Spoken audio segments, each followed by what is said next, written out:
See, I have reacted to the statement made by the West Bengal Chief Minister, Mamata Banerjee, wherein she said that her Gotra is Chandliya, and she also proudly claims that she is a Hindu Brahman. And throughout this election campaign, she has been reciting Chandi Path, Durga Path. My reaction to her statement is that if she is saying that she belongs to an upper caste Brahman Hindu community and that too her Gotra is Chandliya, then where should Muslims and Dalits of West Bengal go? Muslims comprise 27% and 22% are Dalits of West Bengal, who are not part of this Varna system. That is why I condemn her statement, wherein she is claiming to be from an upper caste. She is practicing same politics of communalism which is being practiced by Narendra Modi and BJP. I don't find any difference between what she is saying in this election and in her election campaign and what BJP is doing. So Mamata Banerjee and Narendra Modi are made for each other.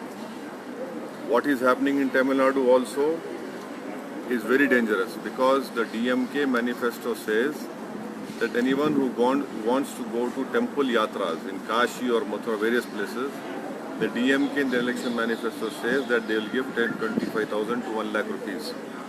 This is nothing but everyone is trying to prove, whether it's Mamata Banerjee, Stalin or Narendra Modi or other secular parties like even Congress party, that who is a bigger and better Hindu. This is not good for our pluralism, for our diversity of our country. You are weakening the beauty of our country, its pluralism and diversity. And the last important point is that if this sort of competition continues on who's a bigger Hindu, whether it's Narendra Modi or whether it's Mamata Banerjee or Rahul Gandhi or Stalin, then you mark my words, in future India's politics will become like Israeli political parties, which what is happening in Israel right now. Every political party in Israel has become more ultra-Israeli and right-wing. That day is not far when what is happening in Israel will be reflected in India's politics.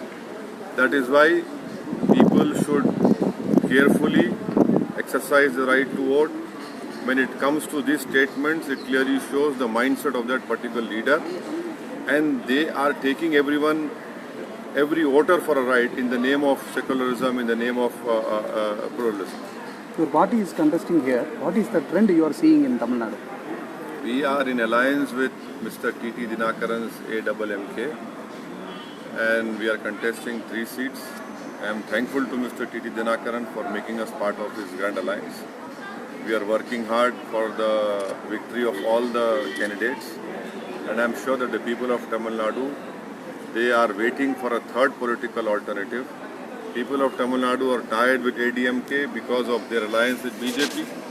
People of Tamil Nadu know that DMK is as opportunistic when they are in power, and that is why they require a third political formation. I am sure that in the leadership of Mr. T.T. Dinakaran, we will be successful, and I am sure that this time around the people of Tamil Nadu will bless us and vote for the AMK and other alliance partner candidates. The prediction says all the DMK seats DMK will win the maximum seats in Tamil Nadu. Sir, no one knows, no one has knowledge of future. These are all predictions. The reality will be different, sir.